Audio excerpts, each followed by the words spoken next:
Hey everybody, Ed here with the Digital Digest, and today I wanted to share a quick update on my experience with the Sony Alpha A7R Mark II, priced at $3,200 US, and on the right-hand side of this frame, arguably one of the best cameras ever made, but of course it does have its flaws like any product before it. In fact, the A7R to its left, its predecessor, had many of its own, but thankfully the A7R Mark II does address that and then add a whole nother level of functionality. 42 megapixel backlit sensor, of course full frame, UHD Super 35 4K video capture, limited to 29 minutes and 59 seconds, but also limited by an overheating problem that has to do, well, I'm not even going to get into what it has to do with. The fact is it is there. So this isn't a reliable video machine, but more of a mixed content, if you will, professional grade camera. Some of the best stills you'll see from any camera on the market will come out of this brand new A7R Mark II.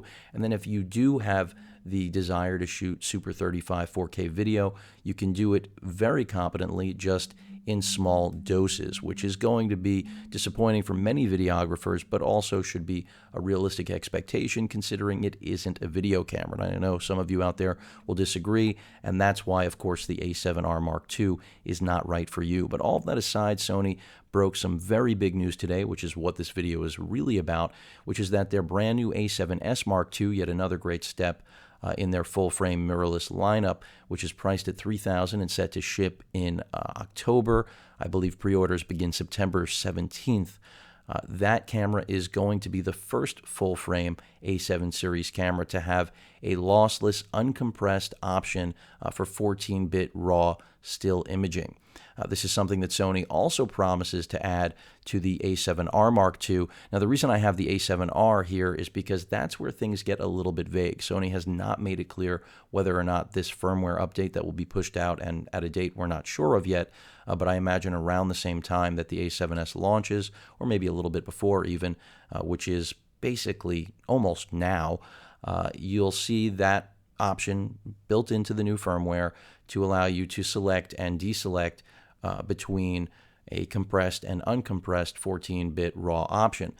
With the A7R, they're not directly pointing out any other previous gen A7 models. I'd like to assume that since the A7R Mark II is driven by the same processor, the Bions X, as the original A7R, and so are basically all of Sony's top-tier cameras and even some of their lower-end cybershots now, that this sort of update could be applicable to just about any camera with raw output. But of course, I do see Sony reserving this for their professional-grade models, and that's really where the A7R Mark II as well as A7S Mark II both fall in, even above the entry-level, believe it or not, A7 Mark II, which is another fantastic camera that I've covered.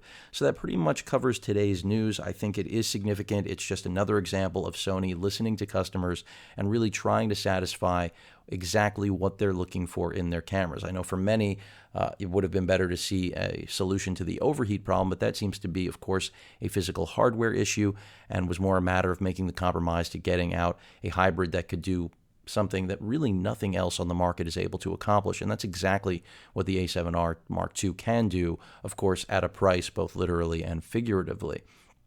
Now with the uncompressed 14-bit RAW option, it does give professionals yet another level of competency that I think many felt was lacking. And of course, Sony thankfully listened to that complaint, and this is yet another example of what Sony's been getting better at over their years of success really recently in the DI world, which is paying attention to what customers want and trying to deliver that even if they're going to do it at a premium.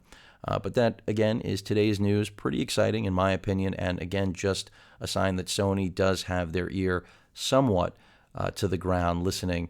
Maybe that was a little bit of a joke there, but trying to understand what customers and consumers are seeking, especially the professionals they're after now with these, I would say, roughly, it's not sub. I mean, the A7S is a hair under $3,000, and the A7R Mark II, of course, over $3,000. So they are trying to attract pros, and it makes sense to satisfy them with what they expect to see at this price point. Any questions or comments, please feel free to post them. And of course, as usual, please feel free to subscribe.